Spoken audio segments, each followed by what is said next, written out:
ಭ್ರಷ್ಟ ಅಧಿಕಾರಿಗಳ ಚಳಿ ಬಿಡಿಸಿದ ಲೋಕ ತಿಪ್ಪೇಸ್ವಾಮಿ ನಿವಾಸದಲ್ಲಿ ಕೆಜಿಗಟ್ಟಲೆ ಬಂಗಾರ ಬೆಳ್ಳಿ ಕಳೆದ 5 ತಿಂಗಳಿಂದ ನಿರಂತರ ಶೋಧ.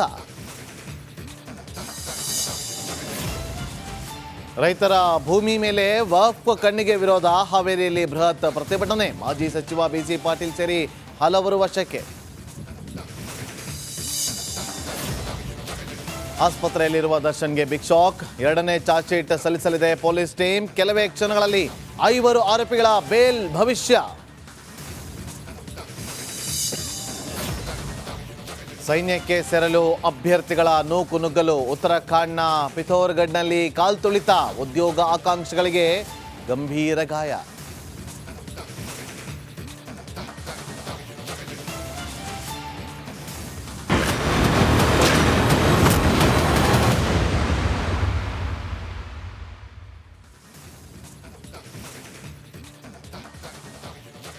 ಆಸ್ಪತ್ರೆಯಲ್ಲಿ ಚಿಕಿತ್ಸೆ ಪಡಿತಾ ಇದ್ದಾರೆ ದರ್ಶನ್.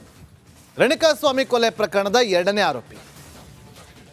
ಮೆಡಿಕಲ್ ವಿಚಾರವಾಗಿ ಮಧ್ಯಂತರ ಜಾಮೀನನ್ನು ಪಡೆದುಕೊಂಡು ಆಸ್ಪತ್ರೆಯಲ್ಲಿ ಚಿಕಿತ್ಸೆಯನ್ನು ಪಡಿತಾ ಇದ್ದಾರೆ. ಅಲ್ಲಿ ಫಿಸಿಯೋಥೆರಪಿನ ಅಥವಾ ಆಪರೇಷನ್ ಮಾಡಬೇಕಾ ಅನ್ನೋದು ವೈದ್ಯರ ನಿರ್ಧಾರವನ್ನು ಮಾಡ್ತಾರೆ. ಆ ಒಂದು ರಿಪೋರ್ಟನ್ನು ಕೋರ್ಟಿಗೆ ಸಬ್ಮಿಟ್ ಮಾಡ್ತಾರೆ.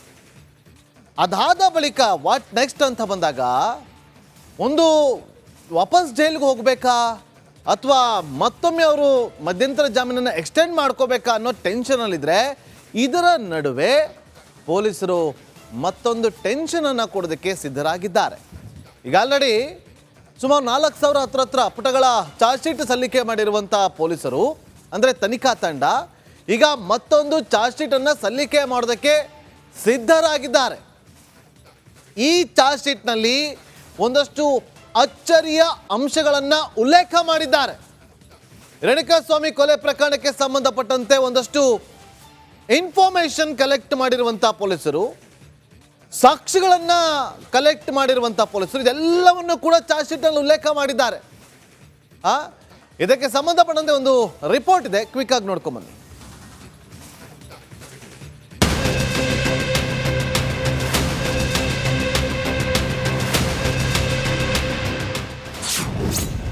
ದರ್ಶನ್ಗೆ ರೆಡಿ ಆಯ್ತಾ 2ನೇ ಕುಣಿಕೆ. ಆಸ್ಪತ್ರೆಯಲ್ಲಿರುವ ಕೊಲೆ ಆರೋಪಿಗೆ ಬಿಗ್ ಶಾಕ್. ಕೊಲೆ ಕೊಲೆ ಕೊಲೆ. ಚಿತ್ರದುರ್ಗದ ರೇಣುಕಾಸ್ವಾಮಿಯ ಬರ್ಬರ ಕೊಲೆ. ಪಟ್ಟಣಗೆರೆ ಶೆಡ್ನಲ್ಲಿ ನಡೆದ ರೇಣುಕಾಸ್ವಾಮಿ ಕೊಲೆ ಪ್ರಕರಣದಲ್ಲಿ ಆರೋಪಿಯಾಗಿರುವ ನಟ ದರ್ಶನ್ ಸದ್ಯ ಬಿಜಿಎಸ್ ಆಸ್ಪತ್ರೆಯಲ್ಲಿದ್ದಾರೆ.